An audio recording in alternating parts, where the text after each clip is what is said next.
Vamos a continuar con las exposiciones de la presentación de cardio, hablando de lo que es examen físico cardiovascular. Habíamos mencionado cuando hicimos historia clínica que este documento, esta herramienta, este instrumento que nos va a acompañar por el resto de nuestra vida, nos permite obtener información. Esta información la obtenemos de dos maneras: una en el interrogatorio o anamnesis, ¿no es cierto? Y otra es el examen físico. Si yo no tengo una buena técnica semiológica para estudiar a mi paciente, desde el punto de vista del examen físico, no voy a poder sacar mayor conclusión, ni no voy a poder tener ideas diagnósticas adecuadas para mi paciente. Entonces, es importante por eso que no solamente en nuestro segmento en cardiovascular, sino en los otros segmentos también, ustedes tomen muy en cuenta lo que es la técnica semiológica.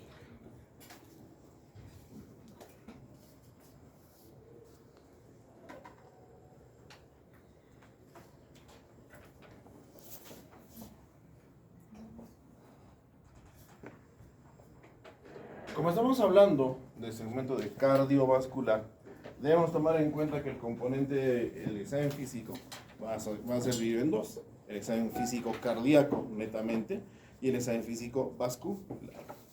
Del examen físico vascular, lo más importante, lo más saltante, lo que más nos va a dar información, ojo, desde el punto de vista del examen físico, es el pulso arterial. Son distintos los lugares en los cuales yo puedo evaluar el pulso arterial. Pero, ¿qué es lo que debo tomar en cuenta cuando yo evalúo este pulso? Sea en la ubicación que sea, que son los que ustedes están viendo acá en la pantalla, es que tengo que hacerlo de forma bilateral. Yo no me puedo quedar con la evaluación que haga de un pulso, por ejemplo, el radial, del lado derecho, sin tomar en cuenta cómo está el pulso radial en el lado izquierdo. ¿Por qué? Porque pueden haber diferencias. Puede haber diferencia en cuanto a la frecuencia del pulso. Puede haber diferencia en cuanto a la intensidad del pulso, en cuanto a la duración del pulso, etcétera, etcétera, etcétera. Tomar en cuenta todas las ubicaciones a las cuales nosotros podemos estudiar el pulso arterial.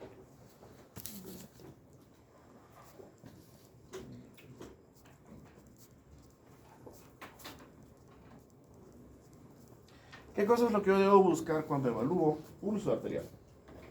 Estas 6 características fundamentales. La frecuencia. Debo estar consciente de que la frecuencia de pulso es un reflejo muchas veces directo de lo que es la frecuencia cardíaca. Pero no siempre es así. Hay patologías en las cuales la frecuencia cardíaca es muy diferente a la frecuencia en el pulso. Y una vez que yo encuentro tal o cual frecuencia en el pulso en un lado, tengo que hacer la comparación con el contralateral. Regularidad o ritmo. Estos pulsos arteriales pueden ser rítmicos o arrítmicos, ¿ya? Y ese ritmo, ¿cómo lo voy a notar? En cuanto a lo que yo encuentre como distancia entre la percepción de un pulso con el siguiente. Si yo encuentro diferencias al momento de evaluar a mi paciente, pensaré que el pulso arterial es arrítmico. ¿Ok? Igualdad. ¿A qué me refiero con igualdad? La intensidad, la percepción del pulso que yo vaya a tener cuando evalúe cualquiera de las ubicaciones tiene que ser igual a la del contralateral. Debe ser igual. Si hay alguna diferencia, tengo que estudiar qué cosas podría estar ocasionando esa diferencia. La tensión. Debemos tomar en cuenta que hay pacientes que tienen mayor fuerza al momento de inyectar la sangre desde el ventrículo izquierdo. Pacientes hipertensos que tienen aumento en la resistencia muscular periférica a nivel arterial también van a tener este problema. La tensión yo la voy a notar al palpar el pulso y colocar los pulpejos a nivel de la piel, sea el pulso que sea, en la ubicación que sea que yo esté evaluando. Si yo noto que la tensión, la fuerza con la cual el pulso se hace perceptible al pulpejo de mis dedos, a eso yo estoy llamando tensión. Y esa tensión también debe mantenerse en ambos lados. La amplitud es o hace referencia a cuánto dura la percepción del pulso en los pulpejos de los dedos. No es que sea necesario medir cuánto dura en realidad la intensidad, solamente tener en cuenta la regularidad de esa amplitud. Y la simetría, obviamente. características que yo encuentre en un lado, evaluando cualquier pulso, debo encontrarlas también en el otro lado.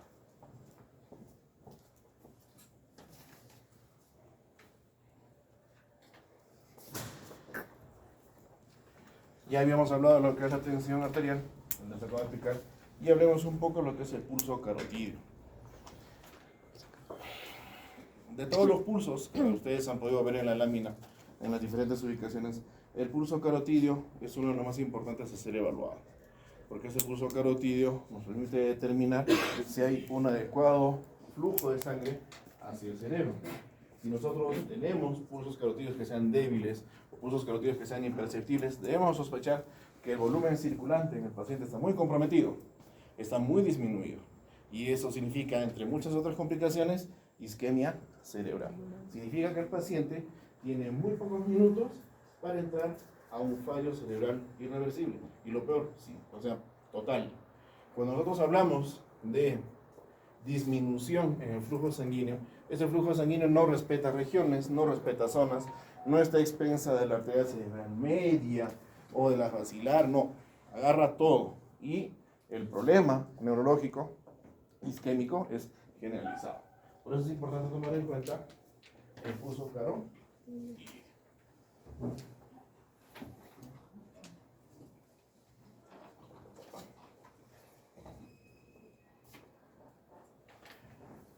Estas son las principales características que yo voy a encontrar en los pulsos arteriales que evalúe en mi paciente.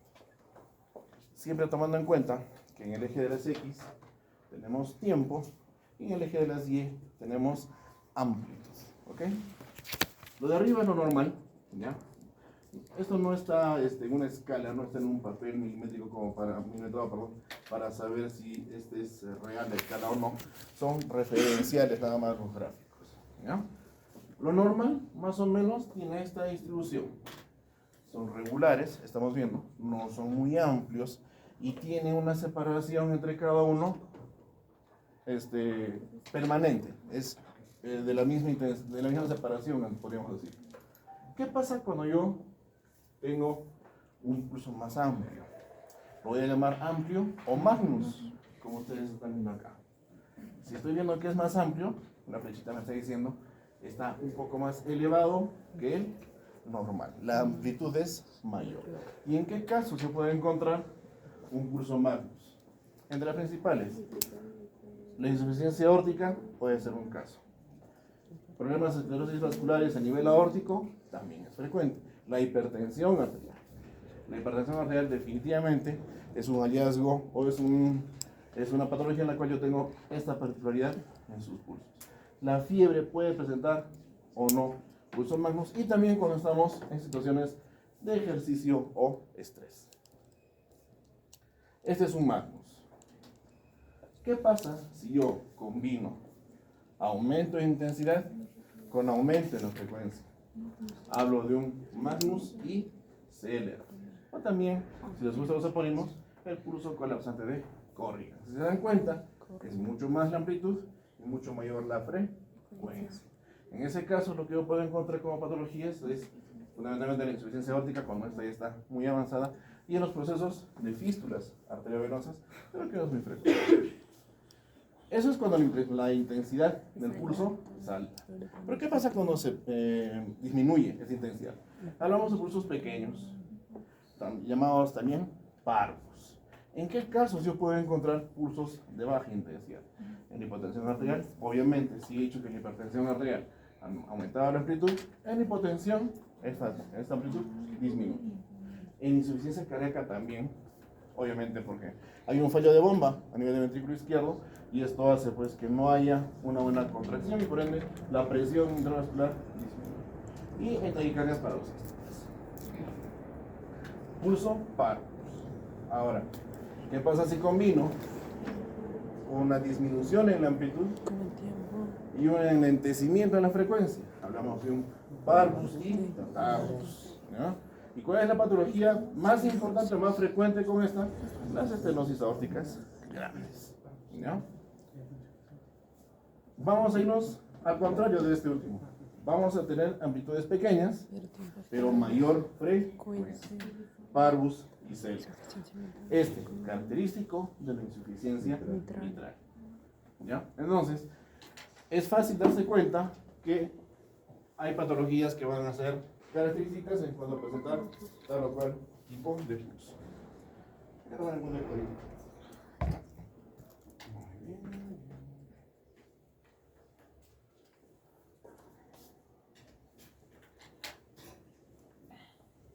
El pulso venoso va a tener importancia más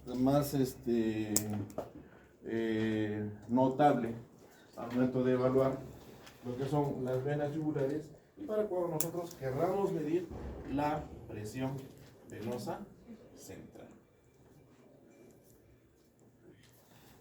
Nosotros medimos la presión venosa central para determinar fehacientemente cuál es el grado de falla cardíaca que está presentando mi paciente. ¿Y por qué la falla cardíaca? Porque si nosotros tuviésemos en el paciente la función cardíaca conservada, sabríamos que la sangre llega a las aurículas por las cavas, ¿no es cierto? Las cavas permiten la llegada de la sangre a la aurícula del lado derecho. Si hubiese una buena contracción, esa sangre pasa al ventrículo derecho sin permitir que haya un retorno, ¿no es cierto?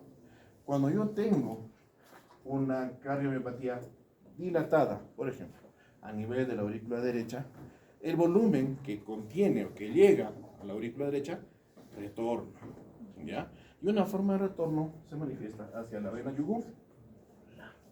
Entonces, cuando yo determino la que hay al momento de examinar al paciente retorno o ingurgitación yugular, tengo en manos un signo clínico de insuficiencia cardíaca. Si yo quiero ampliar algo más los estudios, lo que hago es medir la presión venosa central. Se toma en cuenta con el paciente en la cabecera en 45 grados, como están viendo acá. Le pongo una regla a nivel de articulación acromiosternal, ¿ya?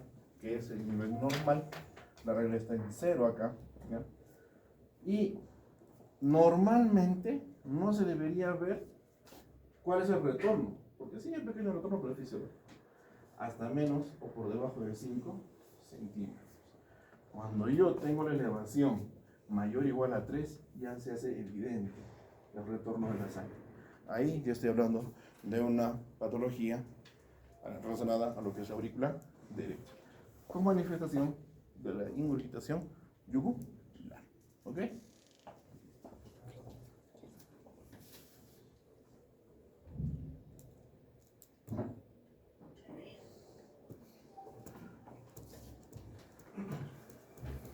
Y esto sí es lo fuerte.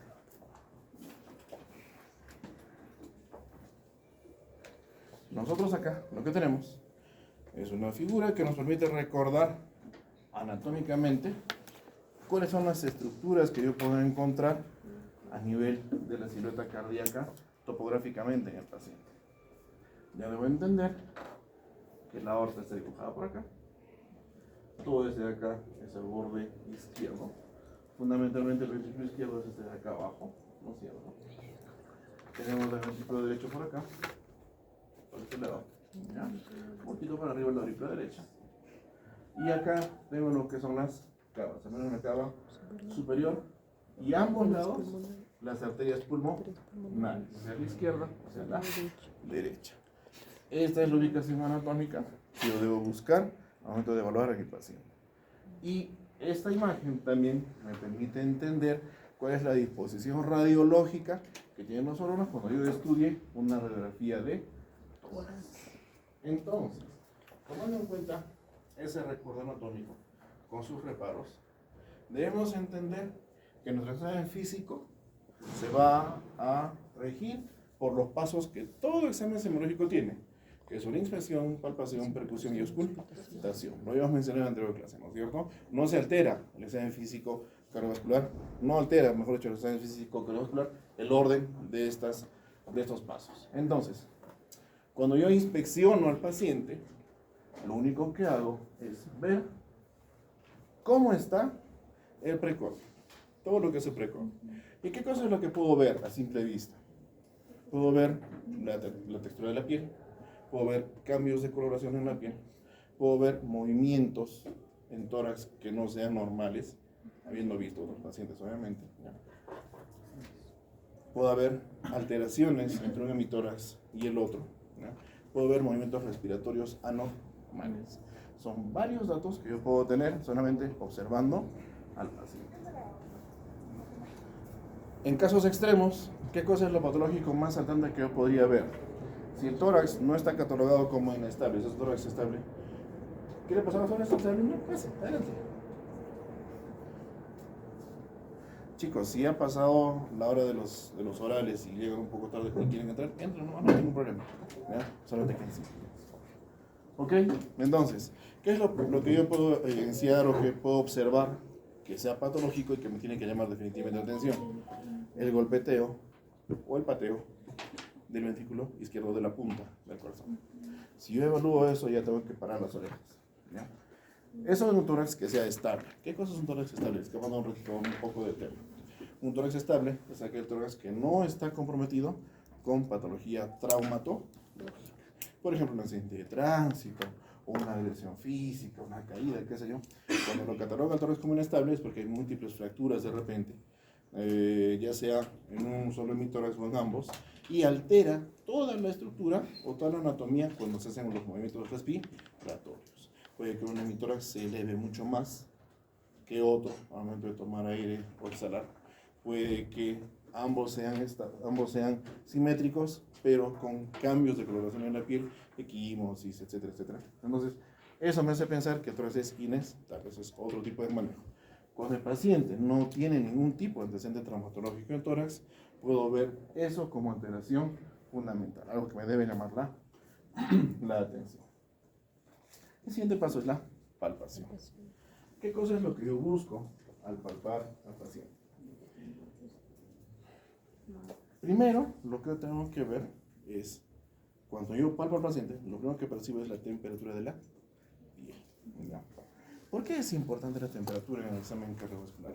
Es importante porque si yo determino que la piel está muy caliente, ya puedo inducir que el paciente está en un cuadro febril y puedo esperar que la frecuencia cardíaca esté incrementada.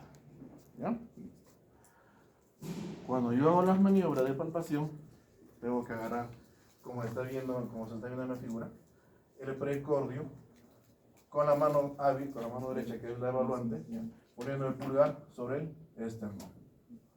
Con eso yo evalúo pared derecha y base del corazón. ¿Qué es lo importante para esto? Cuando yo evalúo eso, estoy evaluando todo lo que son cámaras derechas, principalmente cámaras derechas, ¿ya?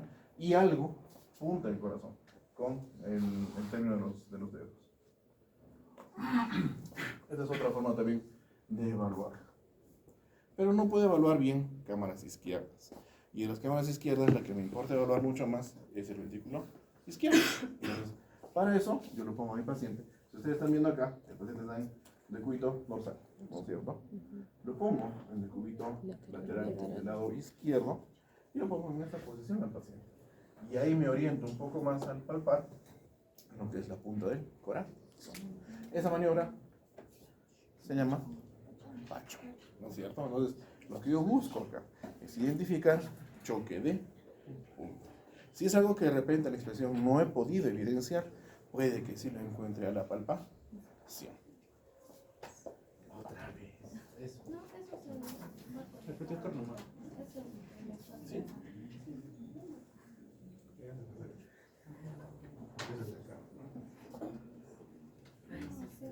Muy bien,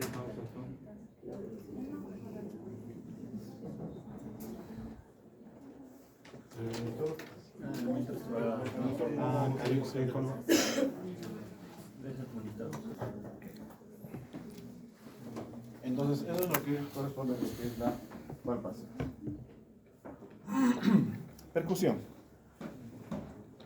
Sí, últimamente ya no se percute mucho el corazón porque la información que nos da ya la podemos obtener de otras formas. Cuando ustedes están en muy lejano, cuando hagan su salud, van a darse cuenta que es muy importante la percusión, porque la principal importancia, lo fundamental de saber percutir es determinar cuál es el tamaño de la silueta que me. No me sirve para otra cosa. ¿Cómo empiezo a percutir yo todo? Tengo que ir de la pared o del emitor del lado derecho hacia el lado izquierdo.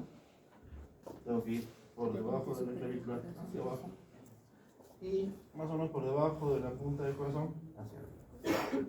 Entonces, yo percuto en ese sentido y voy determinando más o menos cuál es el cambio en la sonoridad. Esto no se va a hacer de la noche a la mañana, tiene que practicarse. La forma en la cual estamos todos aprendiendo a percutir es poniendo el dedo de la mano hábil. ¿Cómo hacen ustedes los diestros? Primero ponen la mano sobre el paciente y percuten así. Sí. ¿No es cierto? Eso es lo normal, es lo que se hace en cualquier otro sistema. Para lo que es silueta cardíaca, se pone el dedo examinador en puntita, así, y se percute sobre eso. ¿Ya? Así. Entonces, la sonoridad no es tan difusa como cuando hacen ustedes con el dedo examinador, sino se enfoca en un punto. Al enfocarse en un solo punto, lo que hago yo es tener una sonoridad más intensa y más fácilmente perceptible, distinguible entre dos densidades, porque tengo que darme cuenta de que si voy a empezar percutiendo el emitórax derecho, voy a percutir parroquial costal y voy a percutir parénquima pulmonar, hasta el momento de llegar, y obviamente el pulmón es un órgano que contiene bastante aire, hasta llegar a la percusión de un órgano que es más compacto, que es músculo y que tiene contenido líquido, que es el corazón. La diferencia en las tonalidades es fácilmente perceptible cuando se practica, ¿ya? Cuando yo noto el cambio en esa tonalidad, le dibujo un punto de referencia, ¿ya? Lo mismo hago cuando evalúo percutiendo en la región subclavia hacia abajo y de la punta del corazón hacia arriba. Esos puntos, cuando los uno con una circunferencia, me da más o menos una idea de cuál es el tamaño del corazón que tiene el paciente, ¿ya? Si esta silueta es un poco más grande o excede los límites, tengo que pensar que el paciente está haciendo una miocardiopatía dilatada. Ahora, el hecho de que yo encuentre una silueta cardíaca incrementada debe hacerme notar, o debe hacerme buscar una relación entre ese hallazgo y la clínica con la que viene el paciente. Si el paciente viene edematizado, si el paciente viene con dificultad respiratoria, si el paciente viene con ingurgitación yugular, al examinarlo encuentra una silueta cardíaca incrementada en sus dimensiones, ya pues, ¿no? Es una insuficiencia cardíaca, ¿no? Es una miocardiopatía dilatada. Esa es la forma en la cual se hace la percusión.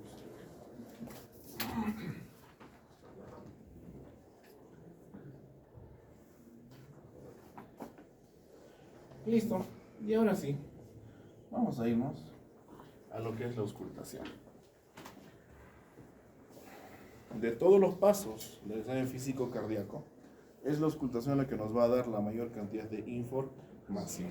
Entonces, debo tener cierta destreza para poder evaluar corazón y poder sacar la mayor cantidad de información. Para eso, ¿qué es lo que tengo que hacer? Lo primero, lo fundamental, me adelanté un poquito, disculpen. Lo que tengo que hacer es identificar los focos aórticos. ¿Cuáles son los lugares en los cuales yo tengo que poner mi estetoscopio? Porque no es colocar por colocar.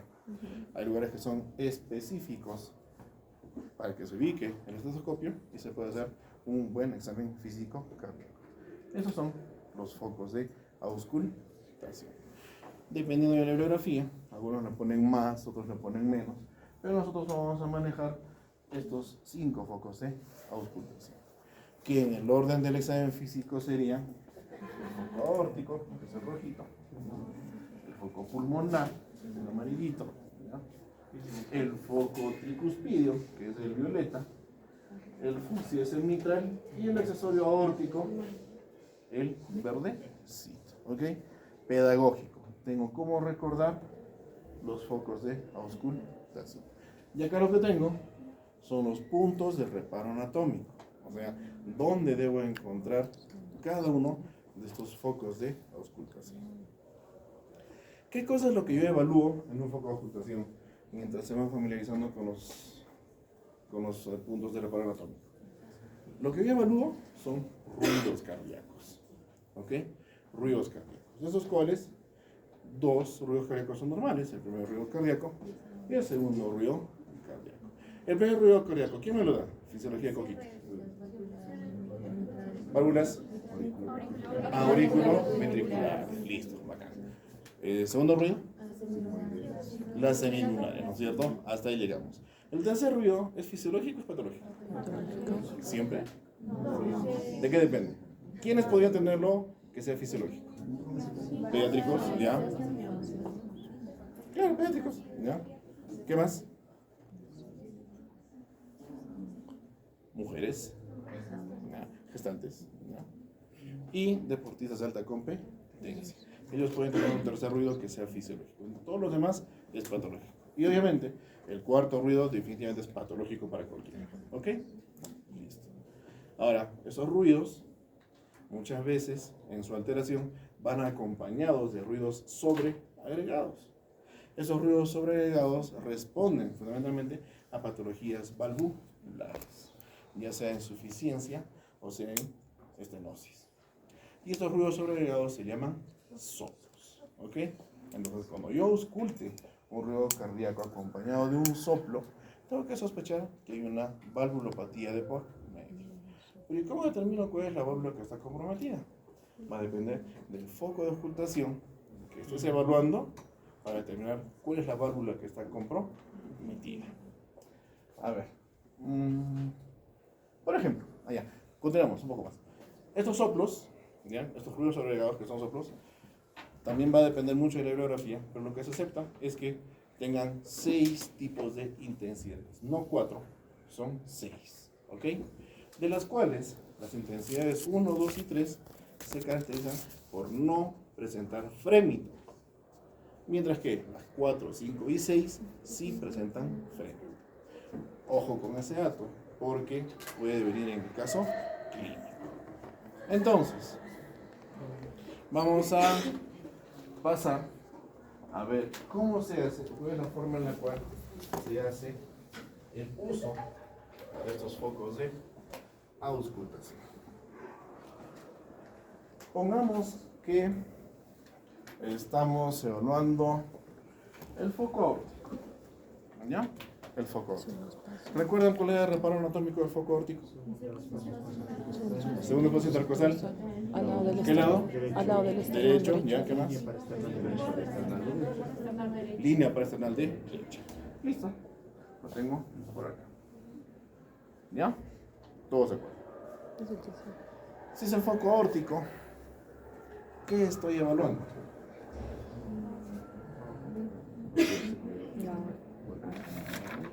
¿Estoy evaluando la arteria aorta o la válvula órtica?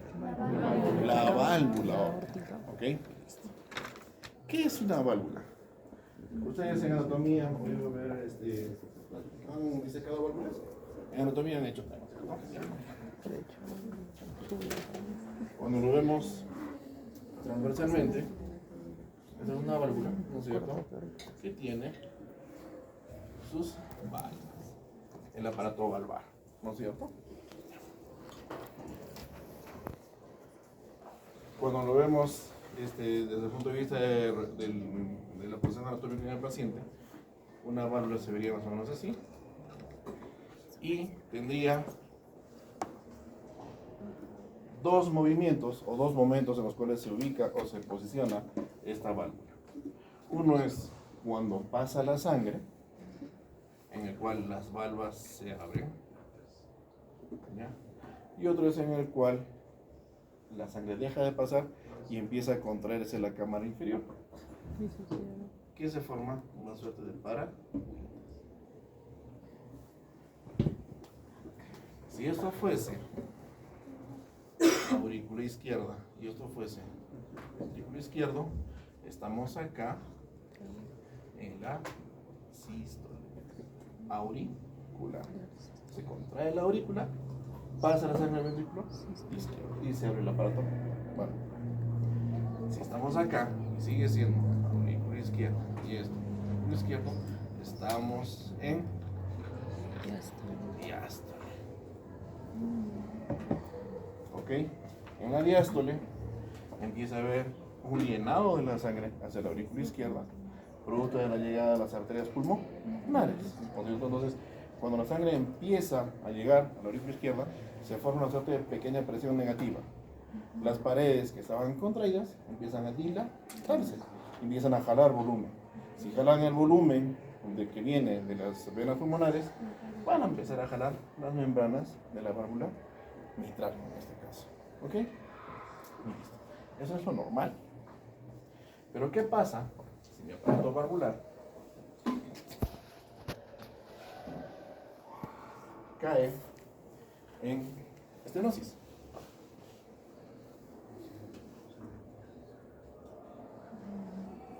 O cae en insuficiencia.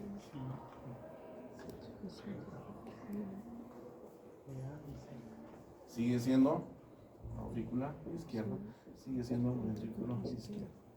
Esto sigue siendo sístole auricular. Y esto sigue siendo diástole auricular.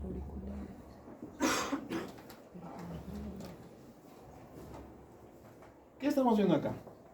Cuando se da la sístole a nivel auricular y se abre el aparato valvular, el área es casi la misma con respecto al área del anillo versus el área de apertura del aparato valvular. Normal. Pero en la estenosis no. En la estenosis hay una disminución del área de apertura del aparato valvular con respecto al área del anillo valvular. ¿Qué produce esto?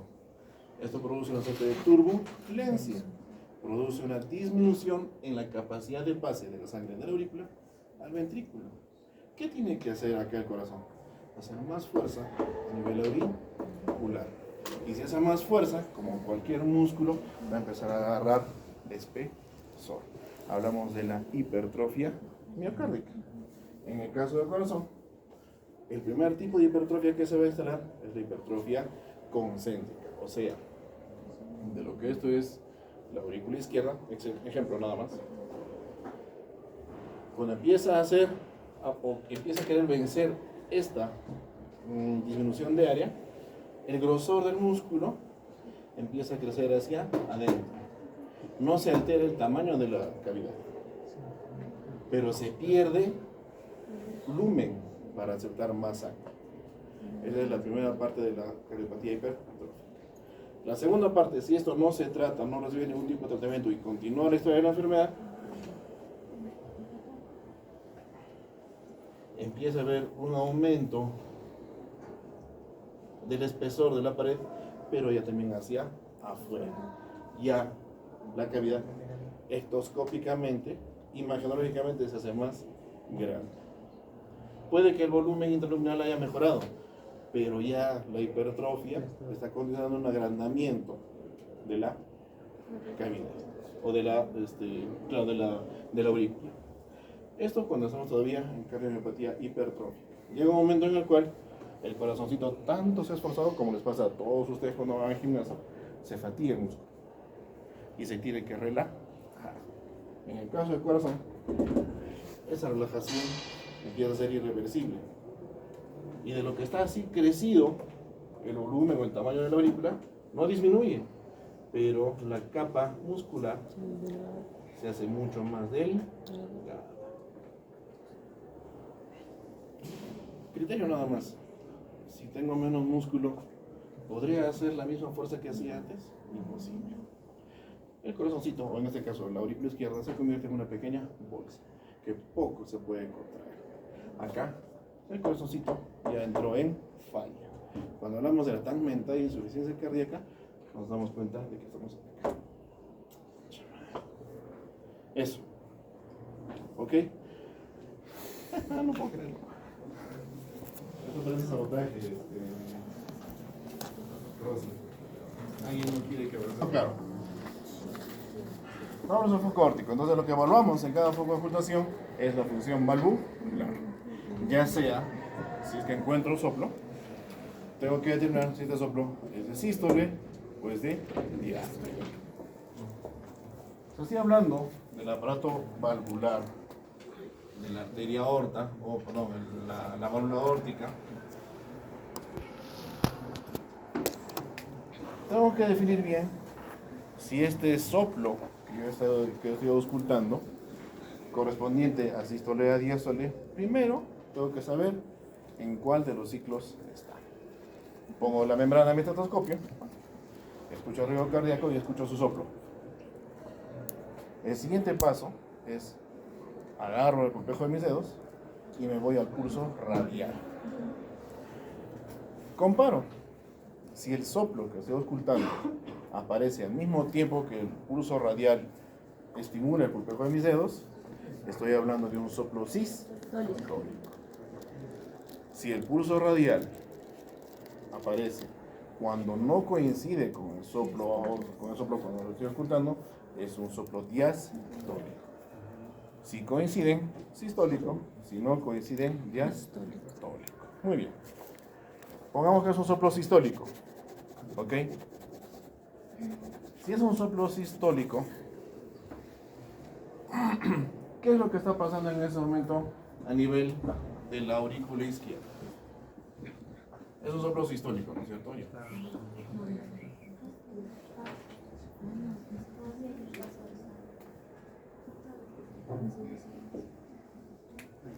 Si es un soplo sistólico, significa que se está generando una turbulencia. Normalmente el paso de sangre de la aurícula al ventrículo, sea de derecho o izquierdo, no pasa con mucha turbulencia, porque es un tubo que permite el paso de la sangre y ya. Pero cuando la luz por la cual va a pasar esa sangre presenta el soplo, significa que hay una turbulencia. El soplo es manifestación de una turbulencia. Si es sistólico, significa que lo estoy encontrando justo en el pase de la sangre, de la aurícula izquierda al ventrículo izquierdo. Entonces lo que está ocurriendo es que está habiendo una disminución en la salida, en el área de salida de la sangre de la aurícula hacia el ventrículo. Y si esto es así, ¿frente a qué estoy? ¿Insuficiencia o estenosis? Estenosis.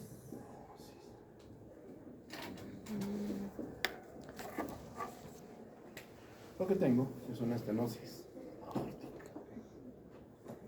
¿Y si fuese al revés?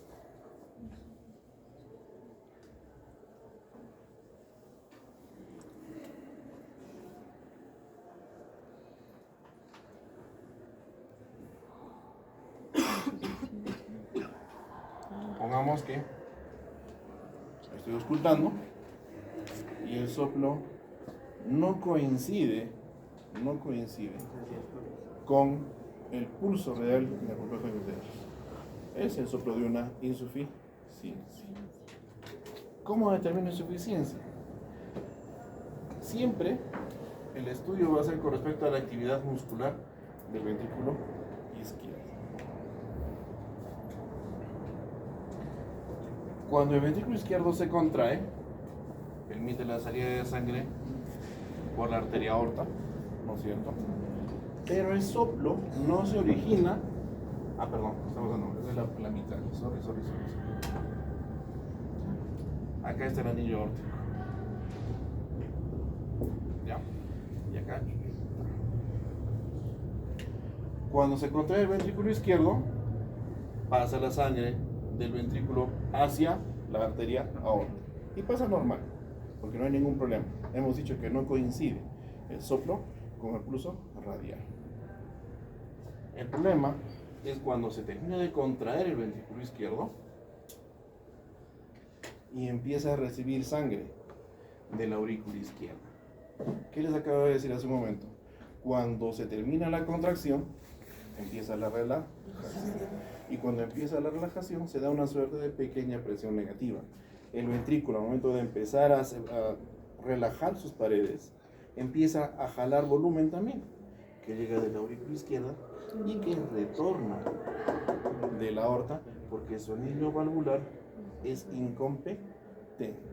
Entonces el volumen retorna también. El ventrículo izquierdo recibe sangre de la aurícula izquierda y remanente de la aorta. Ese paso de sangre remanente de la aorta hacia el ventrículo es lo que está condicionando ese soplo. Estoy frente a una insuficiencia aórtica. Es la misma situación para cada uno de los focos de auscultación. Igual. A ver, vamos a hacer un ejercicio. ¿Se entendió? ¿Todos lo han entendido? ¿Están recontra mega seguros? Ahora vamos a afianzarlo con un ejercicio. ¿Qué válvula quieren estudiar? No. Mitral. ¿Y a mitral ya? Entonces vamos a enfocarnos.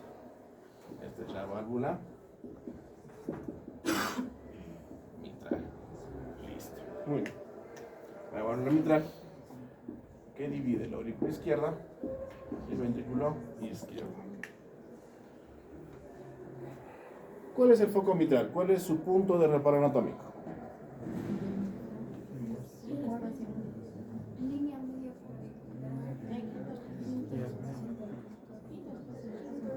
Ya, quinto espacio intercostal. ¿De qué lado?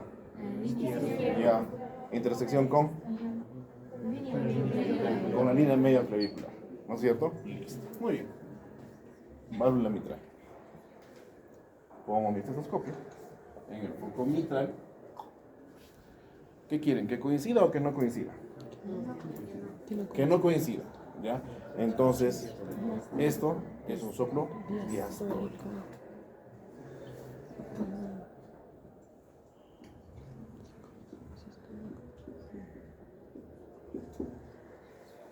Listo. Es un soplo diastólico. Estamos viendo nosotros que estamos estudiando la válvula mitral. ¿Qué pasa? Cuando nosotros hablamos de un soplo diastólico a nivel de válvula mitral, significa que no está coincidiendo con la contracción. ¿Pero con la contracción de quién? ¿De la aurícula o del ventrículo?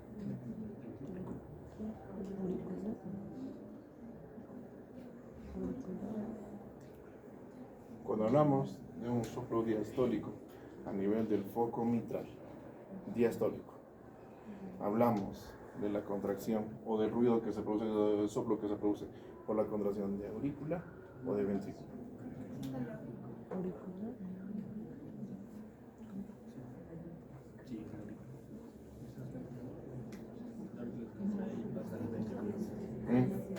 Tiene que ser de la aurícula. ¿Ok? Listo. ¿Por qué? Si estamos viendo que es un soplo diastólico, significa que se está produciendo cuando alguno se relaja. Pongamos que no tenemos idea. Sabemos dónde está la válvula mitral. Estamos dudando entre si es la aurícula o el ventrículo. ¿Ya? El soplo se está produciendo cuando alguno se relaja. Muy bien. ¿Qué pasaría si la relajación se da en el ventrículo izquierdo? Si la relajación se da en el ventrículo izquierdo, significaría que el volumen estaría pasando de la aurícula izquierda a ventrículo izquierdo. Si eso ocurre, significaría que el aparato valvular está alterado de esta forma.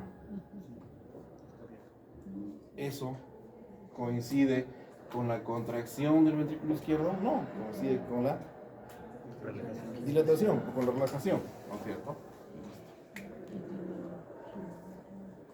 Acá ocurre algo diferente que en el soplo, que en el foco aórtico, foco pulmonar.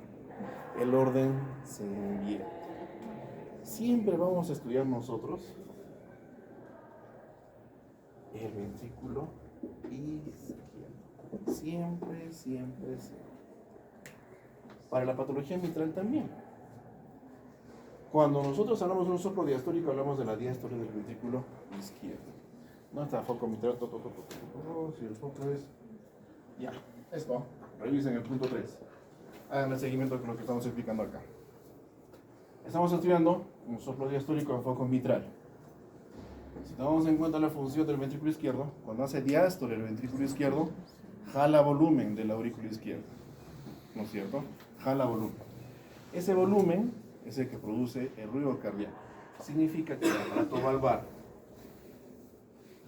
al momento de la diástole del ventrículo izquierdo, se encuentra alterado. Entonces, si yo escucho un soplo diastólico foco mitral, significa que estoy frente a una estenosis. ¿Es una estenosis? Sí, es una estenosis. ¿Ok? Entonces, ¿se dan cuenta la diferencia en la lógica entre lo que son los focos aórtico y pulmonar versus mitral y tricuspidio? ¿Ha quedado claro o no ha quedado claro? ¿O están más confundidos? Más confundidos. A ver, ¿qué otra válvula quieren estudiar? ¿O qué otro foco?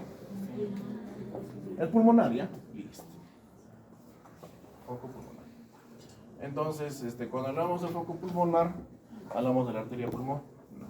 Perdón, de la válvula pulmonar. Y esto está aurícula derecha, ventrículo derecho. Muy bien. Foco pulmonar. Tomando en cuenta que siempre se estudia la función del ventrículo. Listo, auscultamos, encontramos el foco pulmonar, encontramos nuestros ritmos cardíacos y encontramos un soplo. ¿Qué quieren que sea? ¿Sistólico o diastólico? Sistólico. Sistólico. Muy bien. Significa que el soplo va a coincidir con la contracción del ventrículo derecho. Si este ventrículo derecho se contrae, lo normal es que el flujo sanguíneo vaya hacia la arteria pulmonar y nada más. Pero eso es lo normal. ¿A dónde se iría patológicamente si lo normal es a la arteria pulmonar? Tendría que regresar a la auricular. Entonces, si yo hablo de un soplo sistólico, porque está mucho sistólico, a nivel de la válvula tricuspidia, tendríamos que hablar de una insuficiencia tricuspidia. ¿Qué dice aquello? ¿Dónde está? ¿Dónde está el foco pulmonar? No, sí, pero ¿dónde está la...? Ahí está. Si el soplo es diastólico y se ausculta, hemos dicho sistólico nosotros, ¿ah? Nosotros hemos dicho sistólico. Abajo, sí es sistólico. Si es sistólico y se ausculta el foco aórtico pulmonar, es estenosis. ¿Cómo?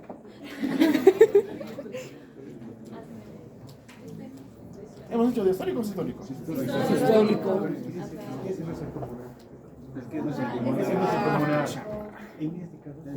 No, pues el pulmonar está debajo del ventrículo derecho. ¿Por qué son así? Son acá. Y ese es el que se va hacia. Sí. Coincide, ¿no es cierto? Ya. Pongamos, el ventrículo derecho se contrae. Y como es sistólico, se va a encontrar acá con la estenosis de la válvula pulmonar. ¿Se ha entendido? ¿Están seguros? ¿Están seguros? Una vez más. ¿Ya? O ustedes, ojalá que no se apague la pantalla. Ya, ¿qué quieren hacer? Vámonos, ¿cuándo hemos estudiado? El tricuspidio, creo. No. Aórtico. El aórtico nuevamente. Ya. Aurícula izquierda, ventrículo izquierdo y aórtico. Listo. Hemos determinado que, ¿qué cosa quieren que sea? ¿Un soplo sistólico o diastólico? Sistólico. Sistólico. Ya está. Entonces, es sistólico. Ya, bueno, no importa. Esto vamos a ver. Es un soplo sistólico. El ventrículo izquierdo se contrae, ¿no es cierto? Si el ventrículo izquierdo se contrae, la única forma en la cual la sangre tiene que salir es el anillo aórtico, ¿no es cierto? Y si coincide con la contracción, el anillo aórtico es el que presenta la patología. Por ende, el aparato valvular en el anillo aórtico está más disminuido. Es una no, sí coincidía. Sí. ¿Está claro? ¿Sí? Diáfano.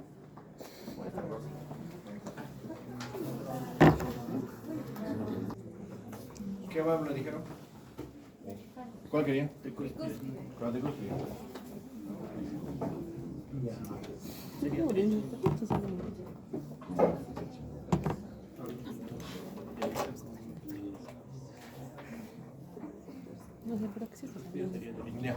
muy bien.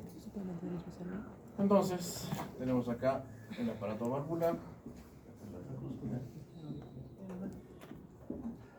Tenemos la auricular derecha. Y el ventrículo derecho. ¿Estamos de acuerdo? Bacán. Muy bien. Entonces, sistólico o diastólico. Diastólico. Diastólico. Ya está. Entonces, vamos a estudiar la función del ventrículo, siempre. Si es diastólico, ¿qué significa? Significa que el ventrículo derecho está dilatándose, está jalando volumen, ¿no es cierto? Está preparándose para recibir volumen. Ese volumen del único lugar fisiológicamente del que debe provenir es de la aurícula derecha. ¿Ya? Pero, como estamos viendo que es la diástole la que lo está provocando, significa que eso está pasando con turbulencia, ¿ya? Y si está pasando con turbulencia, significa que está habiendo una estenosis a nivel de la válvula tricuspidia. A ver, vamos a la fe de rotas. En el 3, ¿no es cierto? Hemos dicho diastólico. Sí. O sistólico. Diastólico. Diastólico. Hemos dicho Diastólico. Si es diastólico y se oculta el foco tricuspidio mitral, es una estenosis. Estenosis. Ahora sí, ya, ¿no es cierto? Listo. Muy bien.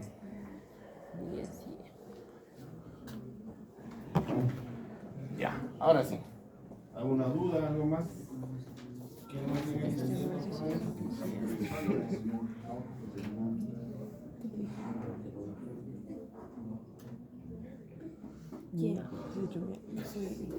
Eso sería todo.